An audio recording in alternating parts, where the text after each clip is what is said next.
Star Trek Con, Episode 1. It's an audio drama, not a podcast. And it's pretty good.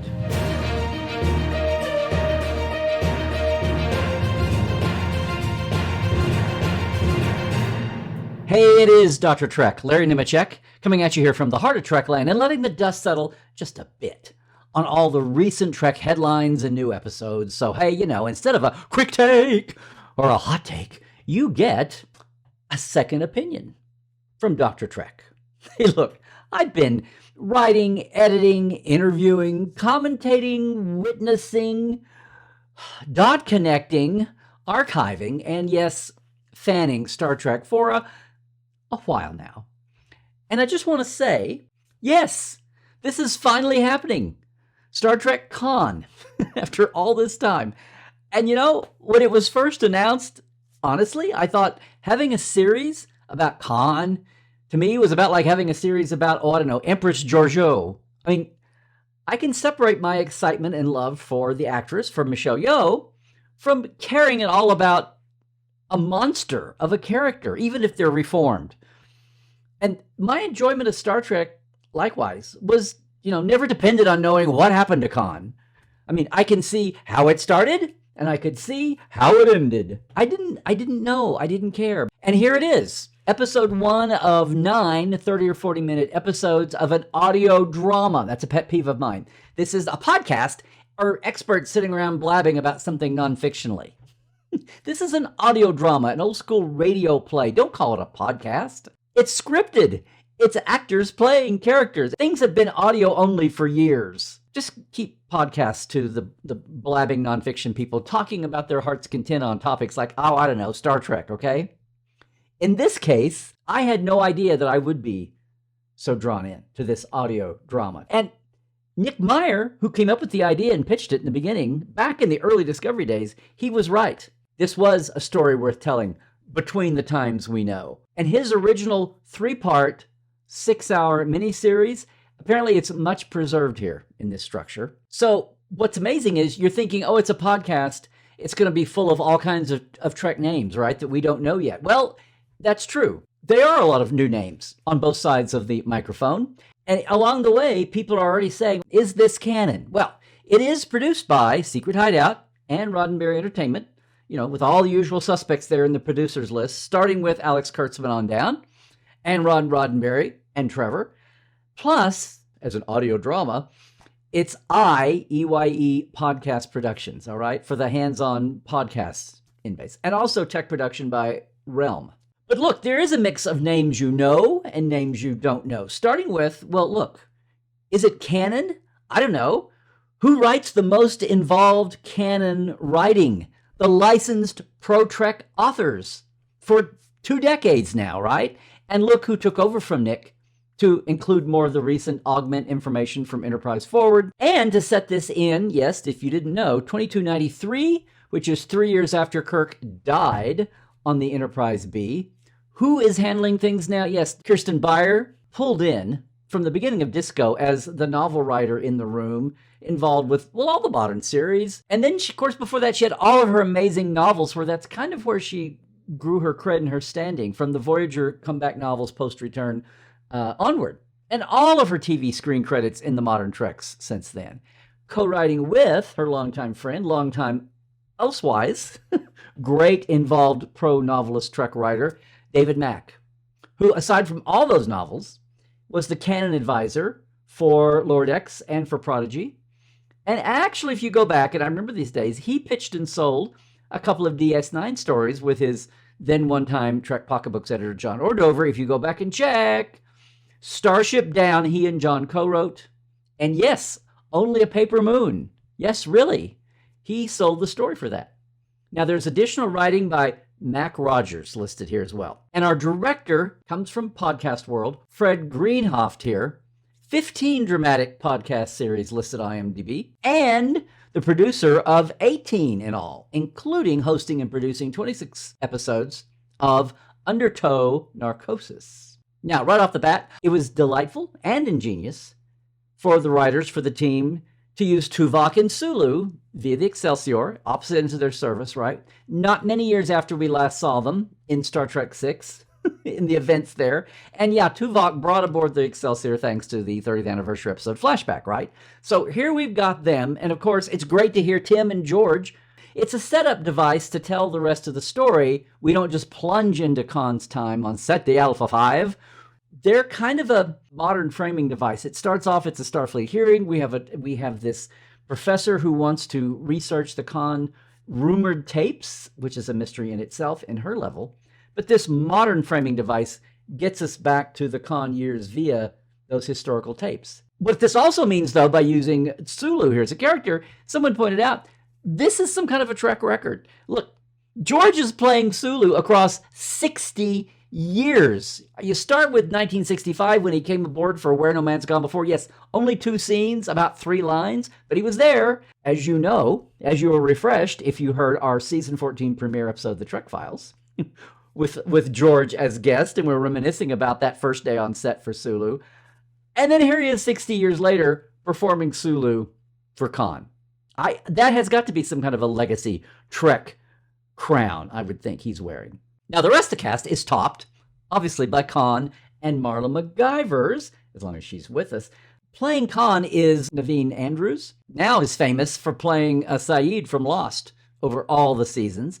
And then Ren Schmidt playing Marla, well, for all you For All Mankind fans, you know her from day one there as Margot Madison. And in this framing present, playing Dr. Lear is Sonia Cassidy, British actress from her career, probably best known as Celine on the detective show Vera and Susan on Reacher. And she was Liz Dudley for several episodes on a series called Lodge 49. But there's a huge guest cast that's rounding out the bits. Listen to the guest cast at the end. IMDb has a great page for this as well, as you start to listen to these characters. Because that's one thing happening. They populate Khan's 72-person colony here, and Marla. I mean, you're trying to keep up with some of the names as they start this drama. You want to keep up who and who, and then you start to realize, right off the bat, the tally starts to head south again. There are a few canon names in Khan's bunch. This explains who we saw on the Botany Bay. This explains why everybody looked like 80s, I don't know, teenagers, young things.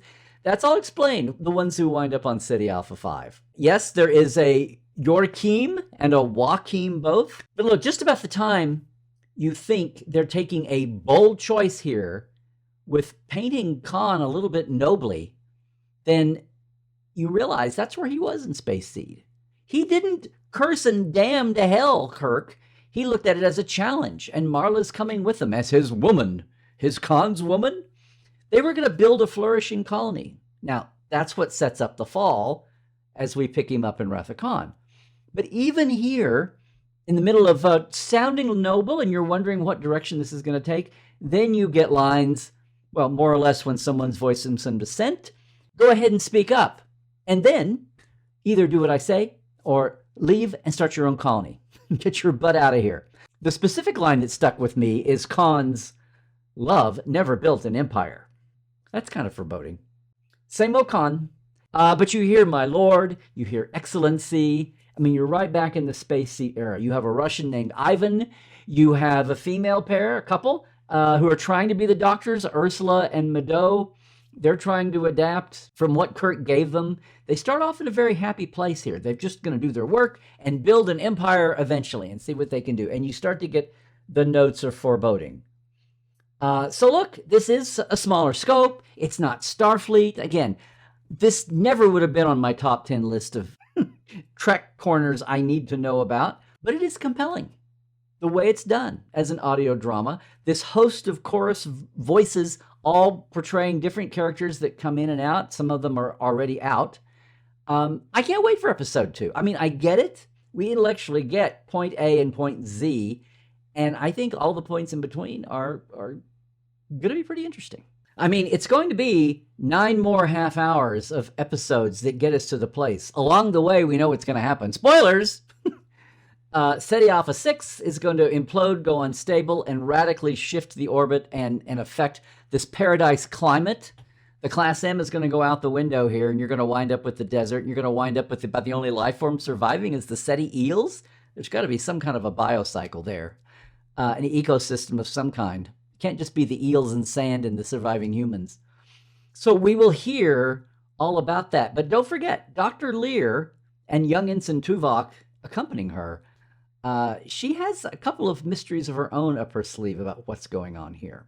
And that's all going to play out week to week. And to help flesh out these other 8 half hours, this whole intriguing plot about how the augment women cannot bear children because they had all of their eggs removed at birth because the eugenics scientists use that to keep them from getting out of control and reproducing. So now you've got a whole other level of potential empathy with the Superman monsters that we didn't know existed. And you can just imagine where that is going to take this storyline. It already has, because it sets up the idea that maybe Marla McGivers is not quite the lapdog lady that we got the impression of from that 1967 version of Space Seed. In fact, I was pleasantly surprised to see her take back some agency and independence, and not just to be an independent feminist woman in this crazy whacked up choice she's made, but for a very practical reason, because she's the only one of this colony who is not an augment. She's just a normal human. And how is she supposed to be viewed if all she is his consort? And she stakes out an independent place for herself, at least in the beginning. That was a revelation that was pleasing and pulled me in as well. I think it's a mystery and a development, and we know it's going to happen to Marla along the way. I can't wait. I can't wait to actually see this. And look, there's not like it's anything else in Trek world happening right now. We'll have 9 more weeks of following this along. I don't exactly know what we will do here with Second Opinion with these 9. We'll see. You'll just hear from me. So I'm really looking forward to episode 2 and talking about what Trek as an audio drama looks like. Is it canon? To me, so far it is. And maybe that's a good place to sign off on this Second Opinion. Second Opinion for audio drama. Who'd have thought? Who'd have thought? So what did you think? Please, come on. Leave a comment below if you have a thought. Let's keep the conversation going. And while you're at it, like and subscribe. Do all the things. Boost the signal. And yes, I still dare you to subscribe for some Star Trek sanity. Most of all, if you crave more Dr. Trek and our Trekland point of view, check out every podcast like the Trek Files from Roddenberry, or Dr. Trek and Cadet Alice Watch Prodigy, or our live stream like Trekland Tuesdays Live every Tuesday, basically since 2017, and our experiences like Portal 47, the Backstage Package, taking you every month to where no savvy fan has gone before, and sure, our Trekland Treks day tours for actual location sites around Southern California. All of that you can find more, and our store, and my Patreon at LarryNemecek.com.